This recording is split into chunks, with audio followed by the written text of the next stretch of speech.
Hello everyone, welcome to my channel. तो मैं आज आपके लिए लेकर आई हूँ साउथ कोरिया की बेस्ट मूवी। ये मूवी बहुत ही ज़्यादा हार्ट टचिंग है और इस मूवी का नाम है अ मोमेंट टू रिमेम्बर। और इस लव स्टोरी को साउथ कोरिया की सबसे बेहतरीन लव स्टोरी माना जाता है। स्टोरी की शुरुआत में हम देखते हैं कि एक लड़की रेलवे स्टेशन पर बैठी हुई है और उसके हाथ में 2 टिकट भी है और वो किसी का इंतज़ार कर रही है और इस लड़की का नाम सुजैन होता है। और बहुत ज़्यादा देर इंतज़ार करने के बाद भी वहाँ पर कोई नहीं आता। दरअसल ये अपने बॉयफ्रेंड का इंतज़ार कर रही है जिसके साथ वो घर छोड़कर जाना चाहती है, लेकिन उसके ना आने पर उसे बहुत ही ज़्यादा दुख होता है और उसकी आंखों में आंसू होता है। जिसके बाद वो डिपार्टमेंटल स्टोर में जाती है और वहाँ से एक कोल्ड ड्रिंक खरीदती है और फिर जैसे ही वो वहाँ से निकलकर रास्ते में जा रही होती है तो उसे याद आता है उसने पैसे तो दे दिए थे लेकिन कोल्ड ड्रिंक नहीं ली, इसीलिए वो वापस उसी स्टोर में जाती है। तभी उसी स्टोर से एक लड़का बाहर निकल रहा होता है और उसके हाथ में वही कोल्ड ड्रिंक होती है जो कि उसने अभी थोड़ी देर पहले खरीदी थी और उसे काउंटर पर कोई भी नहीं दिखाई देता है, इसीलिए वो उसकी कोल्ड ड्रिंक छीनकर उसी के सामने पीकर वहाँ से निकल जाती है। वो लड़का बस उसको देखता ही रह जाता है। उसे समझ ही नहीं आ रहा था कि अभी अभी उसके साथ हुआ क्या। जिसके बाद सुजैन बस में चढ़ जाती है और फिर जैसे ही टिकट खरीदने के लिए वो अपने बैग में से पर्स निकालती है तो उसे पता चलता है कि बैग में तो पर्स है ही नहीं। तभी उसे याद आता है कि आखिरी बार उसने पर्स उसी स्टोर में निकाला था जहां से उसने कोल्ड ड्रिंक खरीदी थी, इसलिए वापस वो उसी स्टोर में जाती है और जैसे ही काउंटर के पास जाती है तो जो काउंटर पे व्यक्ति होता है उसको उसका पर्स और कोल्ड ड्रिंक दे देता है और वो बोलता है कि शायद आप इसे यहीं पर भूल गई थी। जिससे सुजैन को याद आता है कि शायद जो लड़के से मैंने कोल्ड ड्रिंक छीनी थी वो उसी की थी। वो बाहर आकर उसे इधर उधर देखती भी है लेकिन वो लड़का उसे अब कहीं भी दिखाई नहीं देता। जिसके बाद सुजैन घर आ जाती है लेकिन उसकी फैमिली उसे कुछ भी नहीं कहती, उसके बावजूद जो कि वो घर छोड़कर किसी लड़की के साथ जा रही थी जो लड़का उसी के साथ काम करता था। एंड द नेक्स्ट डे वो अपने फादर के साथ कंस्ट्रक्शन साइट पर जाती है क्योंकि सुजैन के फादर एक कंस्ट्रक्शन कंपनी के सीईओ है। और फिर जैसे ही वो कंस्ट्रक्शन साइट पर पहुंचते हैं तो सुजैन बोलती है कि मैं गाड़ी में ही बैठूंगी क्योंकि यहाँ पर डस्ट बहुत ज़्यादा होता है। उसके डैड ऊपर जाते हैं, वहाँ पर एक लड़का वहाँ के पूरे कंस्ट्रक्शन साइट का सुपरवाइजर होता है जिससे आर्ग्यू कर रहा है और ये लड़का वही लड़का होता है जिससे रात में सुजैन ने कन्वीनियंट स्टोर में ड्रिंक छीन ली थी और इसका नाम चार्ल्स होता है। और ये लड़का यहाँ पर फोरमैन है जो कि आर्किटेक्चर की पढ़ाई भी कर रहा है और उसे आर्किटेक्ट भी बनना है। जैसे ही सुजैन के फादर वहाँ पहुँचते हैं तो सुपरवाइजर बताता है कि ये यहाँ पर हमें कॉन्ट्रैक्ट डालने नहीं दे रहा है, ये कह रहा है कि आज नहीं बल्कि कल यहाँ पर कंक्रीट डालना चाहिए जबकि सारा मटेरियल रेडी है, अगर हमने आज नहीं डाला तो बहुत सारा नुकसान हो जाएगा। तभी चार्ल्स ने बताया कि ये ब्लॉक अभी इतना ज़्यादा मजबूत नहीं है कि अभी इस पे कंक्रीट डाला जाए और अगर हमने ऐसा किया तो ये टूट भी सकता है और कई लोगों की जान भी जा सकती है। इनके डैड बोलते हैं कि तुम्हारा नाम क्या है। चार्ल्स चिढ़ते हुए बोलता है कि पहले भी 30 बार मैं आपको अपना नाम बता चुका हूँ। तो फिर वो नीचे आ जाता है जहाँ पर सुजैन गाड़ी में बैठी होती है और चार्ल्स को देख लेती है और वो उसे पहचान लेती है कि ये वही लड़का है जिससे रात को उसने कोल्ड ड्रिंक छीन ली थी, लेकिन वो चार्ल्स के पास नहीं जाती।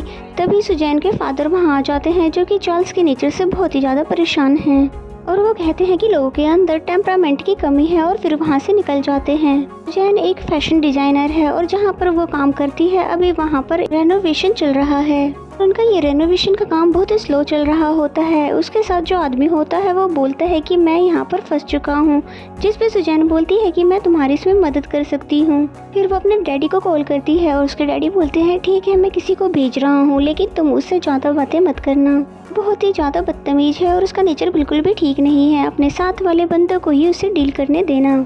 इस पर सुजैन कहती है ठीक है और फिर थोड़ी देर बाद वहाँ पर चार्ल्स आ जाता है। सुजैन के डैड ने चार्ल्स को भेजा होता है क्योंकि चार्ल्स को उसके काम की बहुत ही ज़्यादा नॉलेज है। सुजैन वहीं पे अपने कोवर्कर के साथ खड़ी होती है लेकिन चार्ल्स उसे देख के कुछ भी नहीं कहता, शायद वो उसको पहचान नहीं पाया। जिसके बाद चार्ल्स को दीवार दिखाई जाती है जिसे ठीक करना है, जिसके बाद चार्ल्स उस पर हथौड़े मारना शुरू कर देता है क्योंकि चार्ल्स को पता होता है कि यहाँ पर कैसे काम करना है। और सुजैन वहाँ से चली जाती है और फिर से वो एक ड्रिंक लेने के लिए एक सिक्का डालती है और फिर जैसे ही कोल्ड ड्रिंक मशीन से बाहर निकलती है इससे पहले कि वो उठा पाती तभी वहाँ पर चार्ल्स आ जाता है वो उसकी कोल्ड ड्रिंक उठा लेता है और उसी अंदाज में पीता है जिस तरह से उस रात को सुजैन ने पिया था। फिर बिना कुछ कहे वो वहाँ से निकल जाता है और फिर जब अपनी गाड़ी में बैठा होता है तो वो देखता है कि एक चोर सुजैन का पर्स लेकर भाग रहा है। जैसे ही वो मोटरसाइकिल वाला चार्ल्स की गाड़ी के पास से गुजरता है तो चार्ल्स गाड़ी का दरवाजा खोल देता है, जिसकी वजह से वो बहुत दूर जाकर गिरता है और इस तरह से वो सुजैन का बैग उसे वापस लौटा देता है और साथ ही उसे लिफ्ट भी देता है। जैन उसे सॉरी कहती है, जिस पे चार्ल्स बोलता है कि सॉरी किस लिए। तो वो बोलती है कि उस रात को मैंने तुम्हारी कोल्ड ड्रिंक पी ली थी। हैरानी की बात है कि तुमने मुझे पहचान लिया। चार्ल्स लेकिन कुछ भी नहीं कहता बल्कि उसको उसके घर छोड़ देता है। लेकिन सुजैन अब उससे बुरी तरह से इम्प्रेस हो चुकी है और वो उससे मिलना चाहती है। नेक्स्ट डे वो अपने ऑफिस जाती है लेकिन चार्ल्स वहाँ पर नहीं आया होता है क्योंकि उसने अपना काम खत्म कर दिया था। जिसके बाद वो कंस्ट्रक्शन साइट पर जाती है, जिसके साथ वहाँ पर और भी लड़की होती है और वो जानबूझकर वहाँ से निकलती है जहाँ पर चार्ल्स अपने दोस्तों के साथ बैठकर ड्रिंक पी रहा होता है। लेकिन चार्ल्स तो उसको देखता भी नहीं है क्योंकि वो अपने में ही बिजी होता है, इसलिए मजबूरन सुजैन को उसके सामने जाना पड़ता है। फिर बोलती है, मैं यहाँ से गुजर रही थी, मैंने तुम्हें देखा इसलिए मैं रुक गई। जिसके बाद चार्ल्स के फ्रेंड्स के साथ वो और उसकी फ्रेंड्स भी बैठ जाती है और चार्ल्स और सुजैन बहुत देर तक ऐसे ही बैठे होते हैं। तभी चार्ल्स उसको एक पूरा भरा हुआ ड्रिंक देता है और उस ग्लास को उसको देते हुए कहता है कि अगर तुमने इसे पूरा पी लिया तो हम जिंदगी भर साथ रहेंगे। जिस पे सुजैन ने कहा कि अगर मैं इसे पूरा नहीं पी पाई तो क्या होगा। तब चार्ल्स कहता है कि इसका मतलब ये होगा कि इसके बाद हम कभी भी एक दूसरे को नहीं जान पाएंगे, हमेशा हम एक दूसरे के लिए अजनबी रहेंगे। जिस पे सुजैन पूरा ड्रिंक पी लेती है। जिसके बाद ये दोनों एक दूसरे को किस करते हैं और यहीं से इनकी लव स्टोरी शुरू हो जाती है और ये दोनों एक दूसरे के साथ बहुत ही अच्छा टाइम स्पेंड करते हैं। अब चार्ल्स भी उससे बहुत ही ज़्यादा प्यार करने लगा है। वो उसे बेसबॉल भी खेलना सिखाता है, साथ ही ताश की ट्रिक्स भी दिखाता है और जितना भी वक्त उसके पास होता है वो सारा टाइम सुजैन के साथ ही बिताता है। चार्ल्स उससे बहुत ही ज़्यादा प्यार करता है और उसके बिना अब रह भी नहीं पाता और सुजैन भी बिल्कुल ऐसा ही फील करती है। सुजैन एक फैशन डिजाइनर है, इसलिए वो चार्ल्स के लिए बहुत ही खूबसूरत सा सूट बनाती है कि आज चार्ल्स का इंटरव्यू होता है और वो उसी सूट को पहनकर इंटरव्यू देने जाता है। सुजैन भी उसे कंपनी के बाहर तक छोड़ने आती है। चार्ल्स कहता है कि तुम मेरा इंतजार मत करना, तुम चली जाना घर, और ये कहकर इंटरव्यू देने के लिए चला जाता है चार्ल्स। और फिर जैसे ही इंटरव्यू के बाद बाहर आता है तो सुजैन उसका वहीं पर इंतजार कर रही होती है। नेक्स्ट डे वो अपने फादर के साथ अपने गार्डन में बैठी होती है और कॉफ़ी पीते पीते खुद ही मुस्कुरा रही होती है और सुजैन के फादर समझ जाते हैं कि उसकी लाइफ में कोई ना कोई लड़का तो आ गया है, इसलिए वो उससे पूछते हैं कि कौन है वो। पहले तो वो मना कर देती है लेकिन डैड के दोबारा पूछने पर वो बता देती है कि वो एक आर्किटेक्ट है। उसके डैड कहते हैं कि मैं उससे मिलना चाहता हूँ। तभी सुजैन चार्ल्स के पास जाती है और बताती है कि मेरे डैड तुमसे मिलना चाहते हैं। लेकिन चार्ल्स साफ साफ मना कर देता है क्योंकि इन दोनों के बीच बहुत ही ज़्यादा डिफरेंसेस है। क्योंकि सुजैन के फादर एक कंपनी के सीईओ है, वो वहाँ का वर्कर है, इसलिए वो कहता है कि तुम प्रिंसेस हो और मैं एक सड़क का भिखारी हूँ, इसलिए हमारा मेल होना बहुत ही ज़्यादा मुश्किल है। मैं तुमसे बहुत ही ज़्यादा प्यार करता हूँ पर हमारी शादी को कोई भी एक्सेप्ट नहीं करेगा। सुजैन उसे बहुत ही ज़्यादा मनाने की कोशिश करती है लेकिन चार्ल्स एक प्रैक्टिकल लड़का है, वो इसलिए उसकी बात नहीं मानता। और एक दिन जब सुजैन और चार्ल्स एक रेस्टोरेंट में बैठे होते हैं तभी सुजैन की फैमिली वहाँ पर आ जाती है। सुजैन अपने डैड को देखकर बोलती है कि डैड, तो डैड बोलते हैं कि तुम इतनी ज़्यादा हैरान क्यों हो रही हो, तुमने ही तो हमें यहाँ बुलाया है। दरअसल सुजैन ने चार्ल्स को बिना बताए ही अपनी फैमिली को यहाँ पर बुला लिया था क्योंकि वो चार्ल्स से शादी करना चाहती है, इसीलिए वो चाहती थी कि चार्ल्स से उसकी फैमिली मिले। सुजैन के डैड चार्ल्स को देखकर पहचान जाते हैं और चार्ल्स के सामने उसकी फैमिली बैठी होती है, लेकिन उनके बीच में कोई भी बात नहीं हो रही होती है बल्कि एक लंबी खामोशी होती है। सुजैन को थोड़ा अनईजी सा लगता है, इसलिए बोलती है कि मैं वॉशरूम जा रही हूँ। सुजैन के वॉशरूम जाते ही सुजैन के फादर उससे पूछते हैं कि तुम्हारी फैमिली में कितने मेंबर हैं। इस पर चार्ल्स ने आंसर दिया कि मेरा इस दुनिया में कोई भी नहीं है। फिर सुजैन के फादर पूछते हैं कि तो क्या तुम्हारे पास घर है, तो बोलता है कि मेरे पास कोई भी अपना घर नहीं है। चार्ल्स अच्छे से जानता है कि सुजैन की फैमिली उसे कभी भी एक्सेप्ट नहीं करेगी। तभी चार्ल्स कहता है कि अब मुझे जाना चाहिए और फिर जैसे वो जाने लगता है तभी सुजैन की मॉम उसे रोक लेती है। वो कहती है कि पहले सुजैन को आने दो, जिसकी वजह से चार्ल्स वहीं पर बैठ जाता है और सुजैन के फादर बोलते हैं कि मैं तुम्हें नौकरी से निकाल रहा हूँ।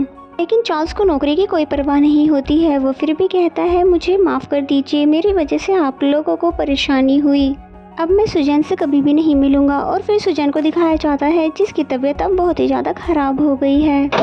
और उसे पता ही नहीं चलता है और वो बाहर निकल जाती है और बाहर बहुत तेज की बारिश हो रही होती है और थोड़ी देर बाद वहाँ पर भीड़ लग जाती है। दरअसल सुजैन वहाँ पर बेहोश हो गई होती है और सभी लोगों को उस तरफ जाते हुए देखकर सुजैन की बहन भी उस तरफ जाती है। अगले ही पल सुजैन की बहन की चीख की आवाज़ आती है। चार्ल्स भागते हुए उस तरफ जाता है और देखता है कि सुजैन बेहोश पड़ी है। इससे पहले कि सुजैन के डैड कुछ कर पाते, चार्ल्स उसको उठाकर सीधा हॉस्पिटल लेकर आ जाता है। यहाँ पर डॉक्टर उन्हें बताते हैं कि ज़्यादा स्ट्रेस लेने के कारण ये बेहोश हो गई हैं। रात को ये अच्छे से सोएंगी तो बिल्कुल ठीक हो जाएंगी। जब सुजैन को होश आता है तो वो देखती है कि सामने चार्ल्स है और वो तुरंत ही जाकर उसे गले लगा लेती है। तो सुजैन के डैड दूर से सब कुछ देख रहे थे और वो समझ जाते हैं कि ये दोनों एक दूसरे से बहुत ज़्यादा प्यार करते हैं। इसके बाद इन दोनों की जिंदगी में वो दिन आता है जिसका हर किसी को इंतजार होता है। इन दोनों की आज शादी है और चार्ल्स और सुजैन दोनों ही बहुत ज़्यादा खुश है। शादी के बाद चार्ल्स को आर्किटेक्ट की डिग्री भी मिल जाती है। अब वो एक आर्किटेक्ट भी है और चार्ल्स अपने काम में बहुत ही ज़्यादा अच्छा होता है। वहीं घर पर हमें सुजैन को दिखाते हैं जो कि गैस पर कभी कभी चीज़ें रखकर भूल जाती है। लेकिन चार्ल्स इन बातों को कभी भी माइंड नहीं करता क्योंकि वो उससे बहुत प्यार करता है। और जब चार्ल्स कंस्ट्रक्शन साइट पर काम कर रहा होता है तभी सुजैन के डैड एक आदमी को लेकर आते हैं कि चार्ल्स से बहुत टाइम से मिलना चाहते थे। और ये आदमी चार्ल्स को पहले से जानता भी है और वो उसे मिलने के लिए फिर एक खूबसूरत सी जगह पर लेकर जाता है। और वो चार्ल्स से कहते हैं कि मैं यहाँ पर घर बनवाना चाहता हूँ और मैं चाहता हूँ कि तुम उसका मॉडल तैयार करो। चार्ल्स उस जगह के लिए घर का मॉडल तैयार करता है जो कि बहुत ही ज़्यादा खूबसूरत होता है। अब उसे इसकी प्रेजेंटेशन देनी होगी तभी उसे ये कॉन्ट्रैक्ट मिल पाएगा।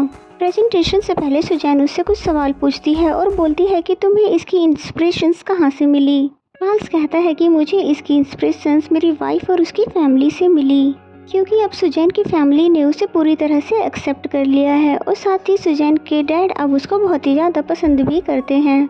और फिर जब चार्ल्स प्रेजेंटेशन देता है तो उस खूबसूरत से घर को डिस्क्राइब करता है और साथ ही वो उसे लकड़ी वाली बहुत ही सुंदर सी शीट दिखाता है जिसमें बहुत सी नक्काशियाँ हो रखी थी। और वो कहता है कि दीवारों की जगह हम इसे लगा सकते हैं और सभी को उसकी प्रेजेंटेशन बहुत ही ज़्यादा पसंद आती है। इसलिए ये कॉन्ट्रैक्ट अब चार्ल्स को मिल जाता है और ये सुनकर सुजैन को भी बहुत ज़्यादा खुशी होती है। चार्ल्स और सुजैन की ज़िंदगी में सब कुछ अच्छा चल रहा होता है। तभी एक दिन सुजैन अपने कोवर्कर लड़की से पूछती है कि क्या कभी तुम्हारे साथ ऐसा हुआ है कि तुम अपने घर का रास्ता भूल गई हो। तो उसकी ये बातें सुनकर सभी हंसने लग जाती है कि हमारे साथ ऐसा कभी भी नहीं हुआ। टीज करती हुए बोलती है कि शायद शादी के बाद तुम अच्छे से सो नहीं पाती इसलिए ऐसा हुआ होगा। लेकिन आज फिर जैसे ही वो घर के बाहर आती है तो कंफ्यूज हो जाती है। उसे चाबी लगाने से पहले डर लग रहा होता है कि वो सही जगह आई भी है कि नहीं। डरते डरते वो दरवाज़ा खोलकर देखती है तो चार्ल्स से सामने होता है तो उसे विश्वास हो जाता है कि वो सही घर में आई है। और अब सुजैन की याददाश्त में कोई प्रॉब्लम हो रही है इसीलिए वो एक डॉक्टर के पास जाती है। वो डॉक्टर एक दिमाग का डॉक्टर है। वो उससे पूछता है कि हाल ही में ऐसा हुआ है कि तुम कभी बेहोश हो गई हो। फिर सुजैन ने कहा कि हाँ मुझे ज़्यादा स्ट्रेस लेने से ऐसा हुआ था लेकिन डॉक्टर ने कहा था कि अगर मैं अच्छे से सो जाऊंगी तो मैं बिल्कुल ठीक हो जाऊंगी। तो मैं बिल्कुल ठीक भी हो गई थी जिस पे डॉक्टर ने बोला कि ठीक है तुम अगले हफ्ते दोबारा आना, मैं तुम्हारा MRI और CT स्कैन करूँगा।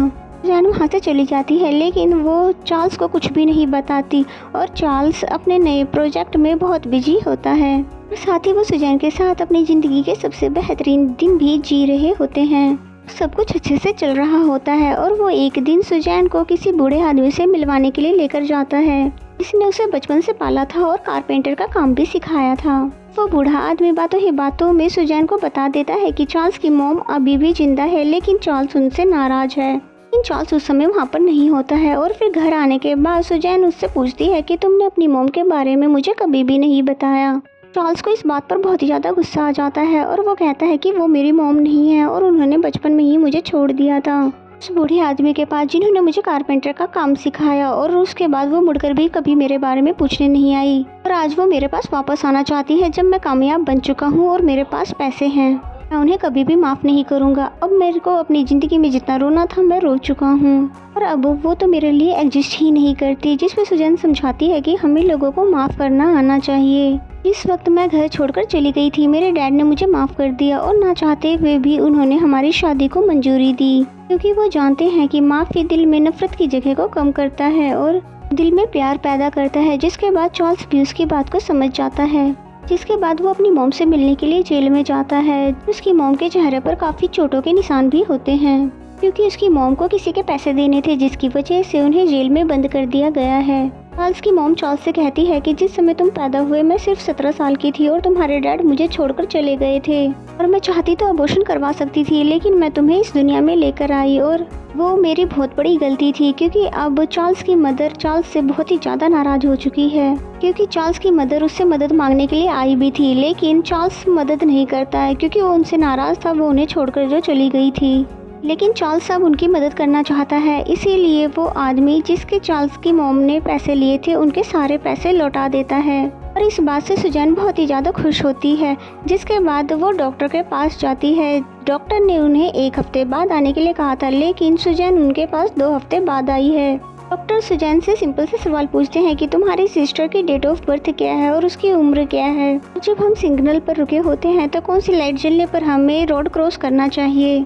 लेकिन सुजैन उनके एक भी सवाल के जवाब नहीं दे पाती, जिसके बाद डॉक्टर उनका टेस्ट करके उन्हें भेज देते हैं। सुजैन जैसे ही ऑफिस जाती है तो वही एम्प्लॉय जिसके साथ सुजैन का अफेयर था और जिसके साथ वो घर छोड़कर जाने वाली थी वापस आ गया था, और वो दरअसल शादीशुदा था और फिर वो अपनी शादीशुदा ज़िंदगी से खुश नहीं था, इसलिए वो सुजैन को बताता है उसने अपनी वाइफ को डिवोर्स दे दिया है। और वो उसे जस्टिफाई करने की भी कोशिश करता है कि वो उस दिन रेलवे स्टेशन पर क्यों नहीं आ पाया। लेकिन सुजैन अब उसकी बात नहीं सुनना चाहती है। वो उसको कहती है कि अब मेरी ज़िंदगी बदल चुकी है और वो वहाँ से चली जाती है कि अब सुजैन की ज़िंदगी में चार्ल्स है और वो उससे बहुत ज़्यादा प्यार करती है और वही उसकी दुनिया है। सुजैन अब घर वापस आ जाती है और चार्ल्स के पास बैठकर एक फ़ोटो पर वो ग्लू लगा रही होती है, क्योंकि वो उसे एल्बम में लगाना चाहती है। और फिर तभी वहाँ से उठती है और फ्रिज खोलती है, लेकिन वो भूल जाती है कि आखिर उसने फ्रिज खोला क्यों था। फिर वो कमरे का दरवाजा खोलती है, चार्ल्स वहीं बैठा होता है जहाँ पर वो पहले से बैठा था। जैन चार्ल्स से पूछती है कि तुम कहाँ थे अभी तक, जिस पे वो कहता है मैं तो अभी तक यहीं पर ही बैठा हुआ था। और फिर वो भी वहीं पर बैठ जाती है और वो देखती है कि फ़ोटो पर ग्लू लगा हुआ है, जिस पे सुजैन बोलती है अरे वाह तुमने अच्छा किया ग्लू लगा दिया, जिस पे वो कहता है कि ग्लू तो तुमने ही लगाया था। तभी चार्ल्स पूछता है कि तुम डॉक्टर के पास गई थी, क्योंकि उसे पता है कि आज सुजैन डॉक्टर के पास गई थी तो उन्होंने क्या कहा है। तो वो कहती है कि उन्होंने मुझे नेक्स्ट वीक बुलाया है। और नेक्स्ट वीक जब वो डॉक्टर के पास जाती है तो डॉक्टर उन्हें बताते हैं कि तुम्हें अल्जाइमर नाम की बीमारी है। इनको बिल्कुल भी समझ नहीं आता कि ये किस तरह की बीमारी है और इसमें क्या होता है। तो डॉक्टर बताते हैं कि ये वो बीमारी है जिसमें शरीर से पहले दिमाग मर जाता है। फिर कहते हैं अगर तुम कहीं जॉब करती हो तो जॉब जल्द से जल्द छोड़ दो, क्योंकि एक ऐसा टाइम आएगा कि तुम किसी भी सवाल का जवाब नहीं दे पाओगी। तुम अपनी फैमिली को, अपने दोस्तों को और यहाँ तक कि अपने आप को भी भूल जाओगी। यहाँ तक कि तुम ये भी भूल जाओगी कि इस काम को किस तरह से किया जाता है। जिस पे सुजैन बोलती है लेकिन मैं तो अभी सिर्फ 27 साल की हूँ और क्या इस बीमारी का कोई इलाज नहीं है। जिस पे डॉक्टर बताते हैं कि हाँ हम दवाइयों से इस बीमारी को धीमा कर सकते हैं, यानी इसकी रफ्तार कुछ कम हो सकती है, लेकिन इस बीमारी को पूरी तरह से ख़त्म नहीं किया जा सकता। तो ये सुनकर सुजैन पूरी तरह से टूट जाती है, उसकी आंखों में आंसू होता है। लेकिन इस बीमारी के बारे में वो चार्ल्स को कुछ भी नहीं बताती। चार्ल्स से कहती है कि मैं जॉब को छोड़ना चाहती हूँ। तो चार्ल्स बोलता है अचानक से क्यों, लेकिन वो कहती है मैं घर पर रहना चाहती हूँ। इस बात से चार्ल्स भी खुश हो जाता है, क्योंकि वो भी नहीं चाहता कि सुजैन अब जॉब करे। सुजैन अब जॉब छोड़ चुकी है और धीरे धीरे अब उसकी बीमारी भी बढ़ने लगी है। एक दिन जब चार्ल्स अपने कलीग्स के साथ बैठकर लंच कर रहा होता है तब वो अपना टिफ़िन खोलता है तो पहले वाले टिफ़िन में राइस होता है और जब वो दूसरा टिफ़िन खोलता है तो उसमें भी राइस होता है। सब इस बात से हंसने लग जाते हैं। सभी को लगता है ये एक मजाक है कि अब सुजैन को याद ही नहीं था कि पहले डिब्बे में उसने राइस रखा है, इसलिए वो दूसरे डिब्बे में भी राइस रख देती है। अब इस वजह से चार्ल्स को डाउट होता है और फिर वो उसी डॉक्टर के पास जाता है जहाँ पर सुजैन ने चेकअप करवाया था। डॉक्टर ने चार्ल्स को बताया कि सुजैन अब तुम्हें और अपनी फैमिली और साथ में वो खुद को भी भूलने वाली है। सुजैन को अल्जाइमर है। ये सुनकर चार्ल्स को बहुत ही ज़्यादा गुस्सा आ जाता है कि तुमने ज़रूर किसी और की रिपोर्ट देखी होगी, मेरी सुजैन को कभी भी ऐसी बीमारी हो ही नहीं सकती।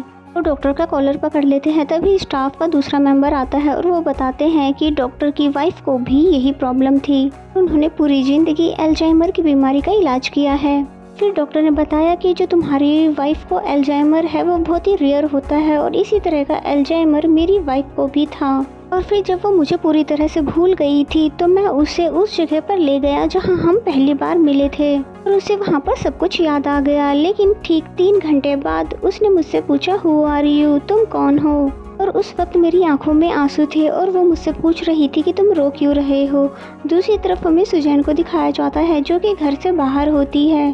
तभी उसकी तबीयत खराब हो जाती है। तभी एक पुलिस ऑफिसर उसके पास आता है और उससे पूछता है कि आपको कहाँ पर जाना है, लेकिन उसे कुछ भी याद नहीं होता है। और फिर जब वो पुलिस ऑफिसर उसे लेकर जा रहा होता है तभी सामने से उसके ऑफिस का वही कलीग आता है जिसके साथ उसका पहले अफेयर था। सुजैन उसको पहचान लेती है और फिर उसके साथ एक पार्क में जाती है और वो सुजैन से कहता है कि मैं चाहता हूँ कि हमारे रिश्ते पहले जैसे हो जाए, जैसे कि 2 साल पहले था। तो ये सुनकर सुजैन बोलती है कि 2 साल पहले, पर 2 साल पहले तो हम मिले भी नहीं थे, यानी कि वो उसके साथ बिताए हुए 2 साल बीत भूल चुकी है और उसे अब भी ऐसा लगता था कि ये दोनों गर्लफ्रेंड बॉयफ्रेंड है कि तभी अचानक से उसे याद आ जाता है कि चार्ल्स उसका हस्बैंड है और ये आदमी अब उसकी ज़िंदगी में कोई भी इम्पोर्टेंस नहीं रखता है। इसलिए जल्दी से टैक्सी पकड़ती है और वहाँ से निकल जाती है। और फिर हमें चार्ल्स को दिखाया जाता है जो कि उसके लिए बहुत ही ज़्यादा परेशान हो रहा था। और फिर जब वो उसको कॉल करता है तो उसकी कॉल कोई और रिसीव करता है और वो आदमी बताता है कि ये फ़ोन हमें सड़क पर मिला है। और चार्ल्स जब घर आता है तो सुजैन बेसबॉल खेल रही होती है।